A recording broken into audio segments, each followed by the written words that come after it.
दोस्तों, हमारे solar system में 8 ग्रह हैं। ये बात आज छोटे बच्चे को उनके स्कूल से ही पढ़ाना शुरू कर दिया जाता है।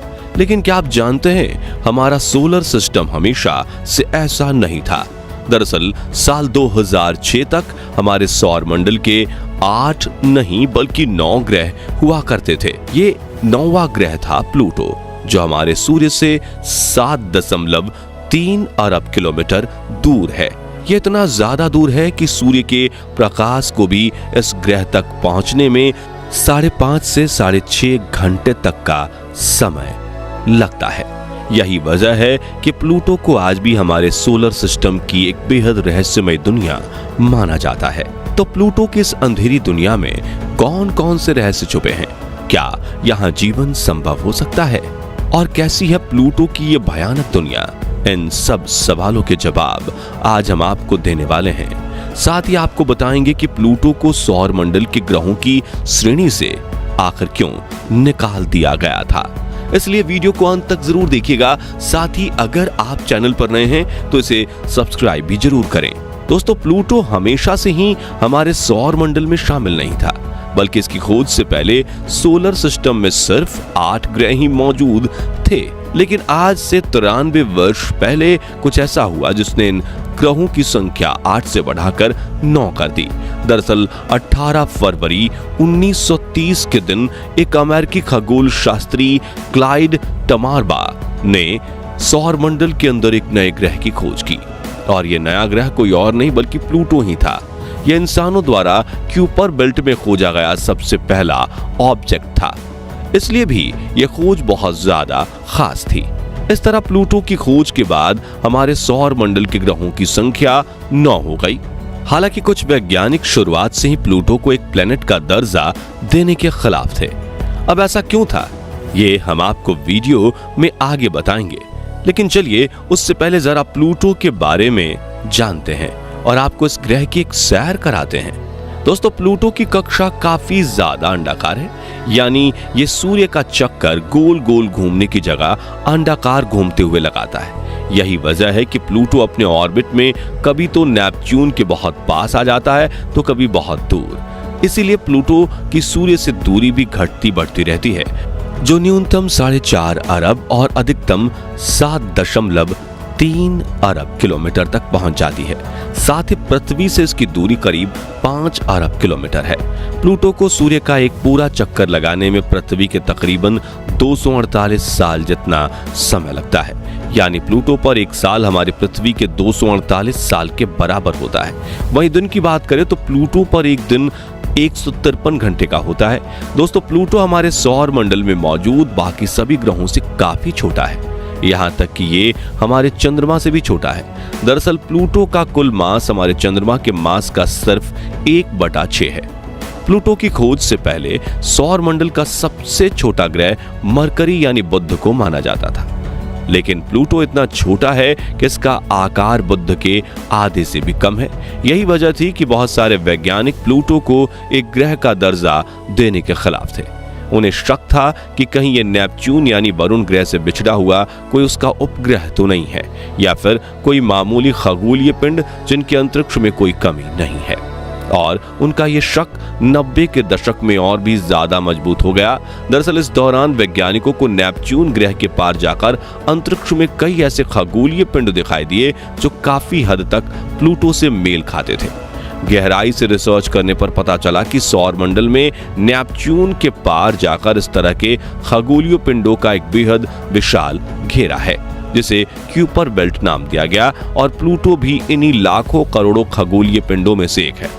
क्यूपर बेल्ट की बात करें तो यह सूर्य से 4 अरब 50 करोड़ किलोमीटर की दूरी पर खगोलीय पिंडों का एक बेहद विशाल घेरा है, जिसकी लंबाई 3 अरब किलोमीटर है। इस बेल्ट के अंदर अरबों खरबों धूमकेतु, बर्फ की चट्टानें, बौने ग्रह और अमोनिया व मीथेन से भरे बर्फीले पत्थर मौजूद हैं। क्यूपर बेल्ट की खोज खगोल शास्त्री गेरार्ड क्यूपर द्वारा 1951 में की गई थी, इसलिए इसका नाम क्यूपर बेल्ट रखा गया।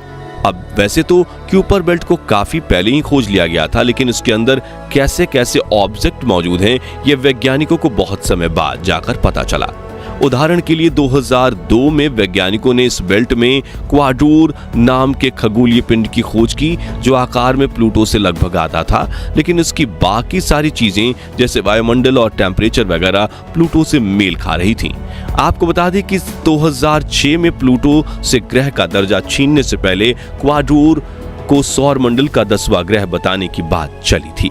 क्वाड्रूर के बाद साल 2003 से 2005 के बीच वैज्ञानिकों को क्यूपर बेल्ट में सेंडना, हाउमिया, एरिस और मैकमेक जैसे और भी कई खगोलीय पिंड मिले।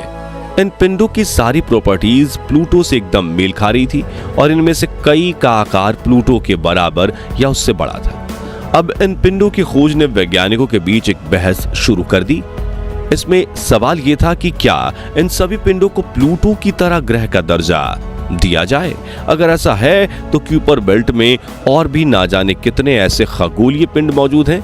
फिर क्या उन सभी को हमारे सौर मंडल का ग्रह माना जाएगा? कुछ वैज्ञानिक इसके पक्ष में थे तो कुछ इसके खिलाफ। उनका मानना था कि प्लूटो से एक ग्रह होने का दर्जा छीनकर इस पूरी बहस को खत्म किया जा सकता है।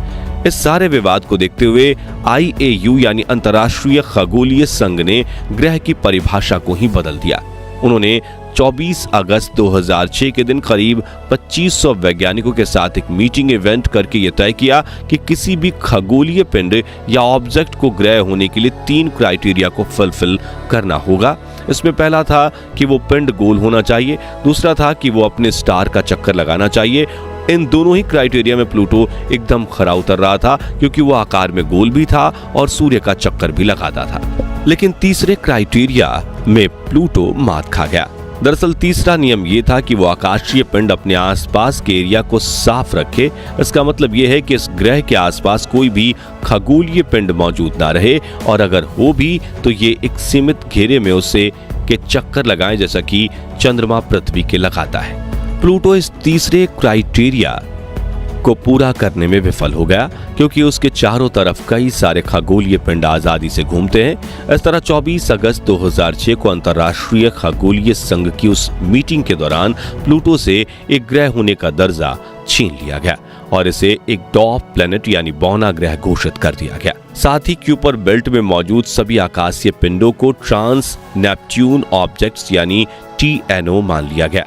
दोस्तों, प्लूटो को भले ही बौना ग्रह घोषित कर दिया गया था, लेकिन नासा इस ग्रह को गहराई से समझने के लिए 8 महीने पहले ही 19 जनवरी 2006 के दिन अपने न्यू होराइजन्स नाम के मिशन को लॉन्च कर चुका था।